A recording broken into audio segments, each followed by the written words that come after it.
Hi guys, இனி நம்ம என்ன பார்க்க போகிறோன்னா, கொல்கட்டாவில் ஒரு பெரிய கொடூர சம்பவம் டாக்டருக்கு நடந்தது. தொடர்ந்து நம்ம தமிழ்நாட்டிலையும் ஒரு சின்ன பொண்ணுக்கு கிருஷ்ணகிரி, நம்ம பக்கத்தில் இருக்க கிருஷ்ணகிரி மாவட்டத்தை சேர்ந்த ஒரு சின்ன பள்ளி மாணவிக்கு இது நடந்திருக்கு. ப்ரைவேட் ஸ்கூல், பர்கூரில் இருக்க ஒரு ப்ரைவேட் ஸ்கூலில் இது நடந்திருக்கு. ஒரு 12 வயசு பொண்ணு, 8வது படிக்கிற பொண்ணுக்கு என்சிசி கேம்ப்புன்னு சொல்லிட்டு, யாருன்னு கேட்டால் அவன் நாம் தமிழர் கட்சியோட இளைஞர் பாசறையில் மாவட்ட செயலாளர் இருக்கான். அவன் மாவட்ட செயலாளர். வன்கொடுமையை பற்றி பேசுறது, இதை பற்றி பேசுறது, இவனுங்களே இதை பேசிட்டு கடைசியாக இவனே இந்த நாச வேலையை செஞ்சுருக்கான். 17 பேர் 5 நாள் என்சிசி கேம்ப்னு சொல்லி ஸ்கூல்லேயே தங்க வச்சு, என்சிசி கேம்ப்னு சொல்லிட்டு ஸ்கூல்லேயே தங்க வச்சுருக்கானுங்க.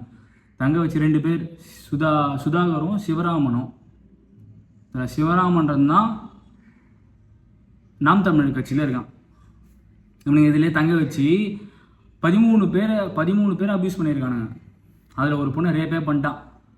ரேப் பண்ணி அந்த பொண்ணு ப்ரெக்னெண்ட்டும் ஆயிடுச்சு. ப்ரெக்னெண்ட் ஆனதும் இந்த பொண்ணுக்கு தெரியல. போய் பிரின்ஸிபல் கிட்ட சொல்லுது, இந்த மாதிரி ஆயிடுச்சு, என்ன இதெல்லாம் இந்த மாதிரி கொடுமைப்படுத்தினானுங்க அப்படின்னு சொல்லிட்டு சொன்னால், பிரின்ஸிபல் என்ன சொல்லியிருக்கா, இதெல்லாம் வெளியே சொல்லாதம்மா, இதை வேணாம்மா சொல்லாதம்மான்னு சொல்லிட்டு வீட்டுக்கு அனுப்பிச்சிட்டுக்கிறாங்க.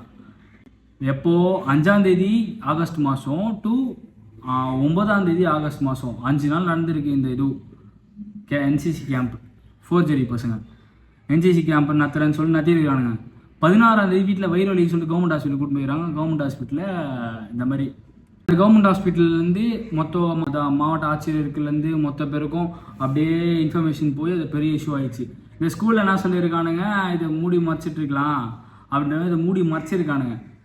இதனால் இதில் மூடி மறைச்சதுனால 11 பேர், இன்னொன்று 2 பேர் இல்லாமல் இன்னொரு 9 பேர் எல்லோரும் அரெஸ்ட் பண்ணியிருக்கு. அந்த 2 பேரும் தப்பிச்சு ஓட்டானுங்க. 2 பேர் தப்பிச்சு ஓடினதில் சிவராமன் கோயம்புத்தூரில் அரெஸ்ட் பண்ணுறாங்க. வழிக்கு வந்துட்டார் அவர். அவனெல்லாம் நிற்க வச்சு இப்போ ரீசெண்டாக ஒரு மேட்ரு ஒன்று வந்துச்சு. அப்படி சொல்கிறது, கூட பிறந்த சகோதரியை அவனை ரேப் பண்ணிட்டான்னு சொல்லிட்டு தலையை வெட்டி இந்த ஸ்டேஷனில் வச்சாங்க. இதே இதுதான் அரபு நாட்டிலே இருக்குது. அரபு நாட்டில் இந்த மாதிரி நடந்துச்சுன்னா அவன் நடுரோட்டில் வச்சு தலையை வெட்டுருவாங்க. இதை கவர்மெண்ட்டே பண்ணிச்சுன்னா இவனுக்கு அந்த பயம் வரும்ல. எப்பா நம்ம பொண்ணெல்லாம் தொட்டின அது பொண்ணுடா, இது குழந்தைடா, 12 வயசு குழந்தைடா, 8வது படிக்கிற குழந்தை. அது என்ன தெரியும்? உன் வீட்டில் ஒரு பொண்ணு, அவனுக்கும் கல்யாணம் ஆகிட்டு குழந்தைக்கு தான் 2 மாதமாக அவன் பாண்டி வீட்டில் இல்லையா? உன் பாண்டி வீட்டிலனா எல்லா குழந்தைங்களும் நீ இது மாதிரி தான் பண்ணுவியா? குழந்தை 12 வயசு குழந்தை. இப்போ இப்போது தனிப்பட்ட ஒரு ஆள் ஒருத்தர் தலையை வெட்டி இது பண்ணதானே அதை நான் அக்யூஸ்ன்னு சொல்லலாம். கவர்மெண்ட் இதை பண்ணிச்சுன்னா, சட்டம் அந்த மாதிரி கொண்டு வந்துட்டாங்கன்னா, கிளியராக அவனை விசாரி, அவன் மேலே தப்பு இருக்குன்னு தெரிஞ்சிச்சுன்னா அவனை தலையை வெட்டு. அப்போது எல்லாம் பயப்படுவானுங்கல்ல. நம்மளுக்கும் ஒரு குழந்தை இருக்குது, நம்ம அக்கா தங்கச்சி இருக்குது, நம்ம அக்கா தங்கச்சியோட பிறந்திருக்கோம்.